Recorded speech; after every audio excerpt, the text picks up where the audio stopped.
안녕하세요. 전 서울 사는 29살 여자입니다.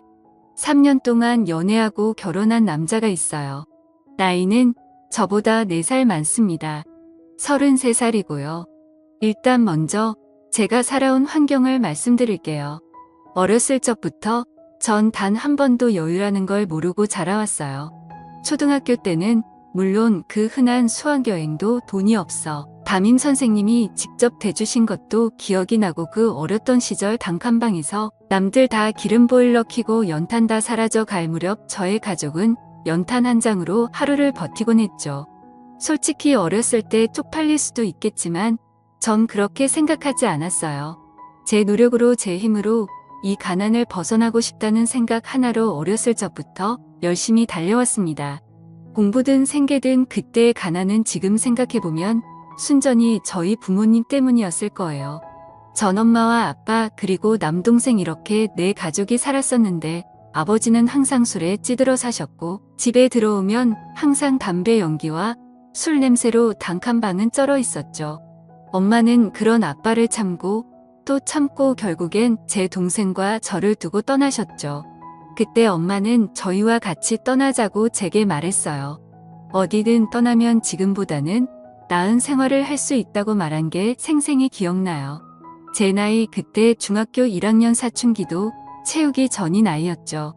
그때 저는 당장이라도 엄마를 따라가고 싶었지만 제 속마음은 내가 이렇게 동생이랑 엄마랑 떠나버리면 저 홀로 남겨진 아빠는 어떡하지? 라는 생각이 먼저 들더라고요. 아버지는 술과 담배에 찌들어 사셨지만 저희에게는 늘 다정하셨어요. 주변에 술 먹고 가족 때리고 협박하고 그런 일은 단 한 차례도 없었죠. 그래서 그런가 어릴 때 전 아빠를 버릴 수 없었죠. 그렇게 가난은 계속됐고 가족의 도움 없이 혼자 독하게 공부했습니다. 지금 생각하면 정말 15도 안 되었던 나이에 어떻게 그렇게 열심히 공부했는지 몰라요. 고등학생 때까지 쉬지 않고 앞만 보고 독하게 공부했으니까요. 제가 어렸을 때부터 들었던 소리 중에 제일 듣기 싫었던 말이 있었어요. 제 배경만 보고 친구들과 친척들은 저에게 넌 절대 못해라는 말과 그래도 부모님이잖아라는 말이에요. 주변에서 늘 제 환경을 보고 무시하는 발언들을 많이 했죠. 그렇게 고등학교를 졸업하고 서울에 이름 있는 대학에 입학했습니다. 전 자신 있었어요. 장학금 받으면서 학교 다닐 생각이었죠. 처음 들어갈 때 등록금이 문제였지만 방학 때 공장에 들어가 야근까지 하루에 15시간을 일하면서 제 스스로 등록금을 마련했습니다. 제가 이렇게 성인이 되었을 무렵 아빠는 여전히 술과 담배를 끊지 못하신 채 살아가셨는데, 그 와중에 그 단칸방의 능력도 좋으시지 어떻게 또 다른 아줌마가 들어와 있는 겁니다. 그 여자도 참 그런 거지 같은 집구석 뭘 보고 들어와 있는 건지 전 도저히 이해할 수 없었습니다. 그렇게 저와 제 동생에게 소개를 하는데 앞으로 우리 엄마 될 사람이라고 엄마라 부르랍니다. 저희는 거부했죠. 싫다고. 그때였습니다. 제 동생과 처음 맞았어요. 아빠한테. 그 순간 제 마음속 깊이 담겨있던 후회가 터졌나 봐요. 엄마가 떠나자고 했던 생각이 훅 나는 거예요. 그러면서 얼마나 울었는지. 전 꿈이 있었습니다. 제 스스로 이 가난을 벗어나고 싶다고 늘 다짐했습니다. 그래서 제 동생도 제가 꼭 이 가난을 벗겨내주고 싶었죠. 그렇게 장학금 받아가며 대학을 졸업하고 바로 대기업에 취직했습니다. 전 누구보다 똑똑하다고 자부했고 공부뿐 아니라 사람관계, 인성 모든 게 뛰어나다고 주변에서도 또 스스로도 그렇게 생각해왔습니다. 몇몇 그렇게 친하지 않은 친구들은 저거 독한 년이다. 어릴 때 그렇게 거지처럼 살더니 등 부러움과 시기를 대놓고 보여주더라고요. 그렇게 24살의 어린 나이에 연봉이 6천 정도 됐죠. 해가 지날수록 연봉은 더 오르고 대기업에 다니는 걸 아는 아버지는 제게 돈을 요구하시더라고요. 집도 이사해야 하지 않겠냐고. 전 말했어요. 여태 제가 이렇게 혼자 노력해서 이 자리까지 왔는데 아빠는 도대체 제가 이렇게 지낸 세월 동안 뭘 하셨단 거죠? 솔직히 예전에 제가 맞지만 않았어도 이렇게 모질게 하진 않았을 거예요. 엄마 없이 자란 저와 제 동생을 스스로를 위로하며 외롭게 자란 저의 남매를 방치한 아빠가 더더욱 미워지더라고요. 그렇게 전 회사 생활을 하며 열심히 돈도 모았습니다.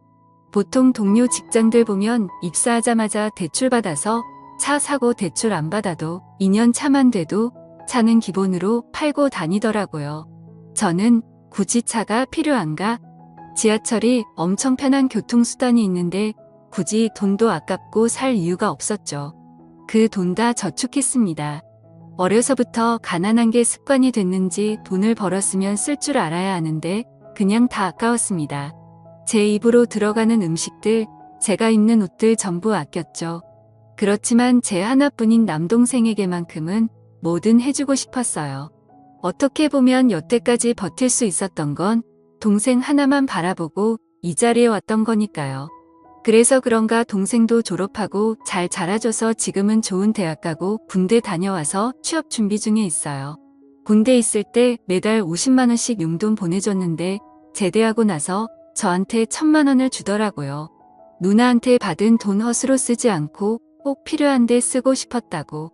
근데 꼭 필요한 순간이 이 돈은 제가 결혼할 때 보태쓰라는 동생의 말이었습니다. 이런 동생을 제가 어떻게 안 좋아할 수 있겠습니까?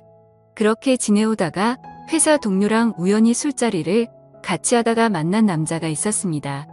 호감이 갔죠. 무엇보다 대화가 정말 잘 통하더라고. 그렇게 연애를 시작하게 됐고 연애 3년 차 저희는 결혼을 약속했죠. 남자친구의 부모님은 저희와 반대로 어머니만 계셨었죠. 외동아들의 어머니 혼자 키우셨단 거죠. 혼자 키우신 게 치고 생각보다 부유한 환경을 갖추고 계셔서 조금 당황스러운 건 사실이었습니다. 수려한 외모의 나이에 맞지 않은 젊음 엄청 고우셨어요. 정말 곱게 자란 사모님 같은 느낌이었죠. 그렇게 인사를 드리고 시어머니께서는 저를 마음에 들어 하셨습니다. 저희 부모님들에게 소개해주지 않았어요.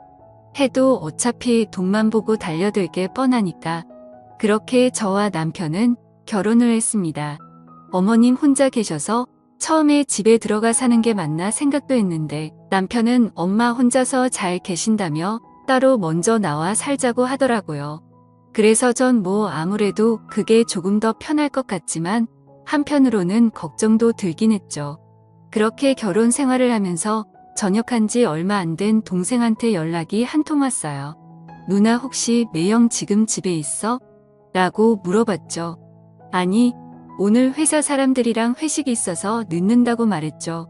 그러자 동생은 놀라지 말라며 절 진정시키고는 친구들이랑 놀고 있는데 유흥가 근처 업소에서 매형이 다른 여자랑 밖으로 나와 숙박업소에 들어가는 걸 목격했다는 겁니다. 전 당장 집 밖으로 뛰쳐나가 동생이 있는 곳으로 갔죠. 동생은 제 남편이 들어간 숙박업소 옆에서 지키고 있었고 숙박업소 주인에게 물어보니 들어간 호수는 말해줄 수 없다며 제가 들어가는 걸 막았죠. 어쩔 수 없이 그곳에서 계속 기다렸어요. 동생은 돌려보냈죠. 제가 알아서 하겠다고. 전화는 하니 받지 않았고 대시를 했는지 동생이 가고 난 뒤 1시간이 지났을까 딱 봐도 술집 여자처럼 보이는 여자랑 같이 나오는 것이었죠. 저는 바로 달려가서 남편 뺨을 후려 갈기고 머리채를 쥐어잡았습니다. 그리고 그 여자가 말리길래 그 여자 머리도 쥐어잡았습니다. 완전 이성을 잃은 상태였죠. 그때였어요. 어디서 멀리 들어봤던 목소리로 지금 뭐하는 짓이야라는 소리와 함께 소리가 나는 쪽을 쳐다보는 순간 뺨을 맞았습니다. 제 뺨을 때린 사람은 제 시어머니셨습니다. 전 너무 당황스럽고 지금 이 상황은 무엇인지 멍해져 있는 순간 제 남편과 같이 모텔에서 나왔던 여자가 제 시어머니에게 사장님 저 여자가 갑자기 나와서 제 머리채를 잡았다고 말했죠. 사장님 대체 이게 다 무슨 소리냐고 말하니까 제 시어머님이 눈방 마담이셨던 겁니다. 지금 생각해보니 그 외모와 어울리는 직업이었죠. 홀어머니가 어떤 능력이 있길래 지금 사는 집도 엄청 좋고 궁금하긴 했었는데 너무 충격이었죠. 그래서 시어머님께 말씀드렸어요. 이 사람 언제부터 이런 곳에 들락날락했냐고 그랬더니 그냥 잠깐씩 가게 와서 도와주는 식으로 핑계를 대더라고요.